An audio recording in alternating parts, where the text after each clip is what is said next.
Hi everyone, welcome to Zap Learn, where we make study simple and fun. In today's video, we are going to dive into one of the most India's powerful dynasty, that is the Mughal Empire. This is taken from class 7 CBSE chapter. So let's get started. Who were the Mughals? Major Mughal emperors, Mughal military campaigns, Mughal administration, Mansabdari system, relationship with Rajputs, Akbar's religious policy, Mughal Empire in 17th century, and decline in Mughal Empire. These are the topics that we are going to deal with. Now let's get started with the first chapter, first topic, who were the Mughals? The Mughals were descendants of two powerful lineages. The one is Genghis Khan from Mongols and the other one is Timur from Central Asia. First emperor of Mughals was Babur. He came to India in 1526 and he fought with Sultan of Delhi, the Ibrahim Lodi. In the Battle of Panipat, he defeated him and he stepped into India. Now let's see the second topic of this chapter. Major Mughal emperors. The Mughal tradition of succession followed two ways. The first one is copercinary. The second one is primogeniture. What is copercinary? Copercinary is nothing but a topic, a concept where the entire property of the king is divided among all his successors equally. This is good. Next, the second one is primogeniture, where the property of the king is shared to only the first son. So these are the two types of succession followed in Mughal Empire. Now let's get into the order of kings. The first one was Babur, who entered into India and started the Mughal Empire. He came from Kabul and his descendant was Humayun.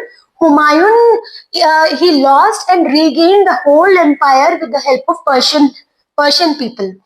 Akbar was the descendant of Humayun. He is the empire builder. Jahangir, the descendant of Akbar, he is known for his justice and art. Shah Jahan, the descendant of Jahangir, he built so many monuments. The well-known Taj Mahal is built by Shah Jahan. Next, last but not the least powerful emperor was Aurangzeb. Now let's see Mughal military campaigns. As I already mentioned you, Mughal expanded their rule from Delhi, Agra to they took the control of the whole country. Babur is the first emperor, as I already mentioned you. He started his rule in Delhi in 1526. He ruled only for 4 years. Later, his son Humayun took up the throne. He was very authoritative and commanding. After he took the kingdom under his control, whoever he captured, the kings, whoever he captured, he made them look like slaves. So slowly people started revolting against him. So finally the Afghans defeated Humayun and sent him back to Iran. In later days, he took the Persians' help and came back and regained his empire. During his time, the people felt very authoritative and commanding. Later, after Humayun, Akbar, the descendant of Humayun, came up and took the position of emperor. He was very thoughtful. What he did, he tried to capture the kingdoms, but he made the kings work for him. He did not command them. He gave the kingdom back to the kings. He asked them to take care of the kingdom, but he asked them to send the treasure to Delhi. This was a very thoughtful move by Akbar. It made so many people work under Akbar.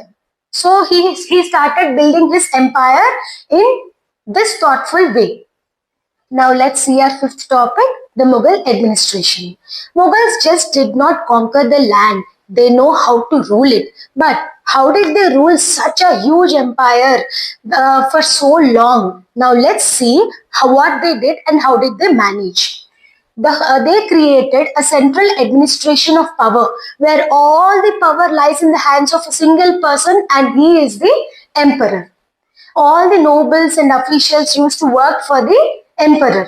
He was the supreme head of the government, law, justice, So everything is under the control of a single person and he is the emperor.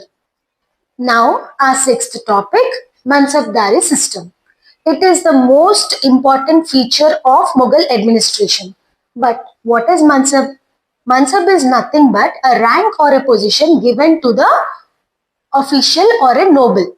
In the previous concept, I already told you that emperor was the king and under him they were nobles and officials. So all these officials were given a separate rank or position and that position is called as mansab. But what does it mansab mean to that person? That is his rank. His rank, that is his position, is decided according to the mansab, and also how many people or the army that he had to maintain.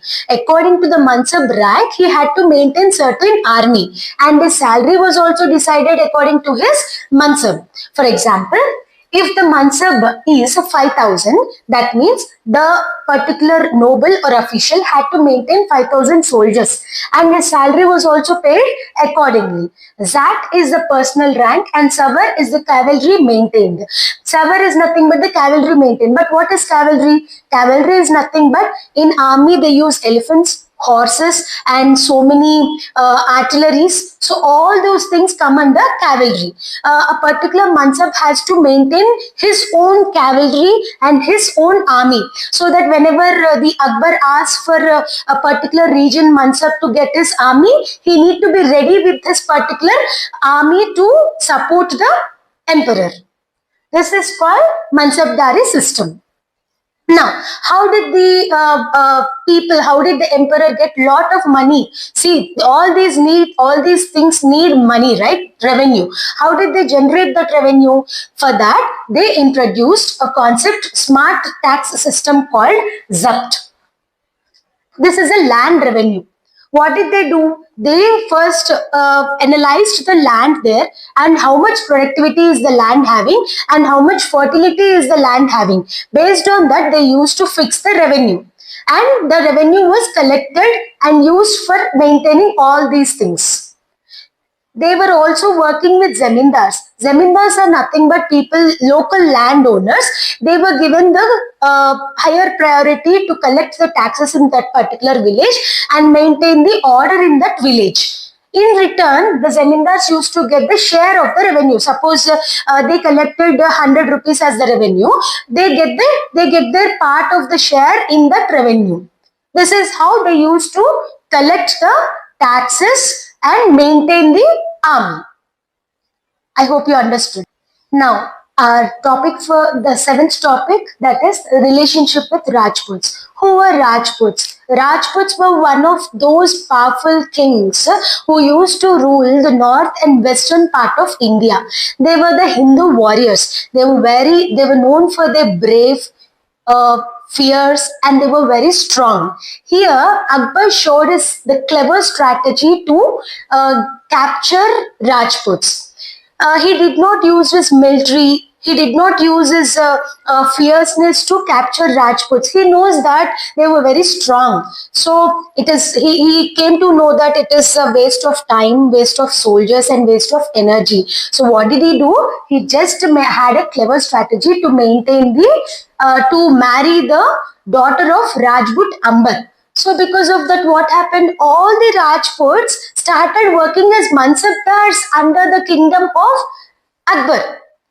So that was a clever move of Akbar. Whereas most of them started working as a Mansabdars, but there were very few Rajputs who were not willing to work like that. Out of them, the most prominently known was Maharana Pratap of Mewar. He had a fierce battle with Akbar, though in this battle he lost to Akbar. Now let's get to our eighth topic, Akbar's religious policy. I already mentioned you previously that emperor was the king. Emperor was given the whole, he is the supportive head of law, justice and government. So the laws were all based on Islam. But Akbar made sure that the Hindu traditions were not compromised. He respected the Hindu traditions and he also as in previously I told you, he captured Rajputs and made them work as Mansabdars, right? So all the Rajput wives were allowed to follow the religious policy, religious traditions. So nobody had any problem with Akbar because they were given the freedom of religion under his empire. Now let's have a glance at the Mughal Empire in 17th century. As we have already discussed till now about Babur, Humayun and Akbar. After Akbar, Akbar's descendant Jahangir, he was a son of Akbar. And he was a good son. He was promoting the father's policies and he was known for his justice and art. After Jahangir, Shah Jahan came. Shah Jahan was known for his monuments, Taj Mahal, Jama Masjid. All these things were built by Shah Jahan. And his era was called as a golden age of Mughal Empire. All this luxury came up with cost because he used to get revenue with lots of taxes. That was the only problem in Shah Jahan's empire. Then came up the last but not the least Mughal emperor, that is Aurangzeb. He expanded his empire vastly. His empire was full of wars, rebellions and strict Islamic policies. And all these things we will get in detail during our next concept, that is decline of Mughal empire. Now let's get to our last topic of this chapter, decline of Mughal emperor. When did this decline started is in the era of Aurangzeb. This is due to the two main reasons. The first one is rebellions and the second one is the religious policies. The rebellion started with, there are four categories of rebellions. They started talking against the emperor. Marathas in Deccan, Rajputs in Rajasthan, Sikhs in Punjab and Zamindars also stopped paying taxes, due to which lot of people started talking and working against the emperor.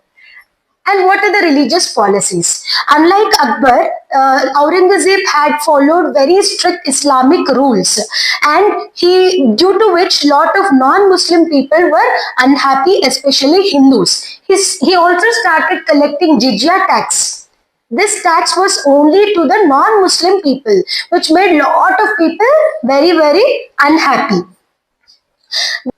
By the end of 17th century, Mughal Empire had grown a lot, so that it was very difficult for the single emperor to control. After Aurangzeb, the king throne had become a constant place for fighting. There were many people, there were many emperors who came up, weak emperors who came up and sat on the throne, but they were not in a position to control such a huge empire. This led to the lot of chaos, loss of control and confusion. By the end of 1857, I hope you remember this year, 1857, what happened? The first war of independence. After this, the British officially ended the Mughal Empire by defeating Bahadur Shah Zafar. With this, we end this chapter. So, that was a quick journey of fascinating story of Mughal Empire through the greatest victory in Panipat, Babur's victory in Panipat, through the great reigns of Akbar, Jahangir, Shah Jahan and later years of decline. We learned how Mughals just did not conquer the land. They influenced our now India, how their rich culture is influencing our India.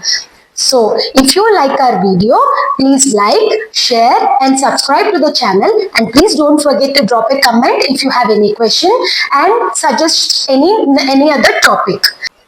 Thanks for watching, and do remember, history is not just studying the past, it is understanding the present.